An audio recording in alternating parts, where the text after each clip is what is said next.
नमस्कार शेतकरी मित्रांनो, कांदा उत्पादक शेतकरी बांधवांसाठी आताच्या क्षणाची सर्वात महत्त्वाची आणि मोठी बातमी। कांद्याच्या भावात सुधारणा होणार का, कांद्याच्या भावात वाढणार का, काय त्या संदर्भातील महत्त्वाची अपडेट थोडक्यात संपूर्णपणे बातमी आपण एवढीच्या माध्यमातून जाणून घेण्याचा प्रयत्न करणार। तरी महाराष्ट्रातील तमाम कांदा उत्पादक शेतकरी बांधवांना एकच विनंती, व्हिडिओ शेवटून बघा, अतिशय महत्त्वाचा हा व्हिडिओ आहे। व्हिडिओ जर आवडला तर नक्कीच लाईक करा। असं पुढे चॅनलवरती नवीन असाल तर या ठिकाणी बघितलं तर शेतकरी मित्रांनो, महा हवामान आपल्या YouTube चॅनलला सबस्क्राइब करायला विसरू नका। चला तर मित्रांनो, व्हिडिओला सुरुवात करूया। करू शकता नाफेडच्या अधिकाऱ्यांचे निलंबन। खरं तर या ठिकाणी बघितलं हा विषय वेगळा आहे। शेतकऱ्यांसाठी लुबाडण्याचं काम चालू आहे आणि नाफेडच्या अधिकाऱ्याने या ठिकाणी कुठेतरी बघितलं घोटाळा केला आहे।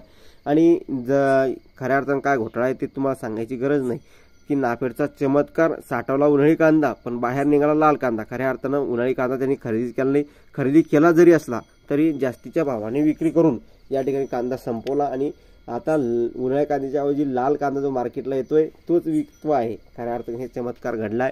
परंतु कांद्याच्या भावात वाढ होणार का, तर नक्कीच कांद्याच्या भावात वाढ होऊ शकते। जर सरकारने अशा प्रकारचे घोटाळे करून हस्तक्षेप केला तर नक्कीच कांद्याच्या भावात या ठिकाणी घसरण होणारच आहे। परंतु या ठिकाणी गृहिणीचं बजेट कोलमडतं, परंतु शेतकऱ्यांचं बजेट कोलमडलेलं कोणाला दिसत नाहीये। खऱ्या अर्थानं अशी परिस्थिती काही निर्माण होती आहे।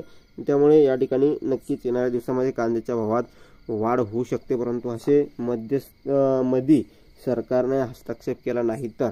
आणि एकंदरीत आज कांद्याला जास्तीचे दर बघितले 6700 या ठिकाणी रुपयापर्यंतचे बाजारभाव, 800 रुपयापर्यंतचे बाजारभाव, 700 रुपयापर्यंतचे बाजारभाव पिंपळगाव बसवंत बाजार समितीमध्ये लाल दर्जाच्या कांद्यासाठी भेटलेला आहे।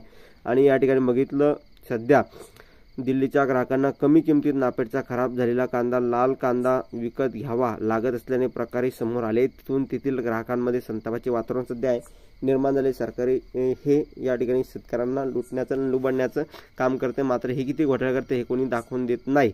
धन्यवाद मित्रांनो। परंतु नाफेडच्या माध्यमातून ज्यावेळेस कांदा खरेदी केला जातोय त्यावेळेस त्यांना सातबारा पाहिजे, पासबुक पाहिजे, आधार कार्ड पाहिजे, पेरा पाहिजे, त्यानंतर या ठिकाणी चिरलेला नसला पाहिजे, कापलेला नसला पाहिजे, फुगलेला नसला पाहिजे कांदा, किंवा या ठिकाणी ओबडधोबड नसला पाहिजे। अशा प्रकारची ती कारणं सांगताय। धन्यवाद। शेअर, सबस्क्राईब आणि कमेंट करा। धन्यवाद मित्रांनो। व्हिडिओ अपडेट होतो म्हणजे धन्यवाद।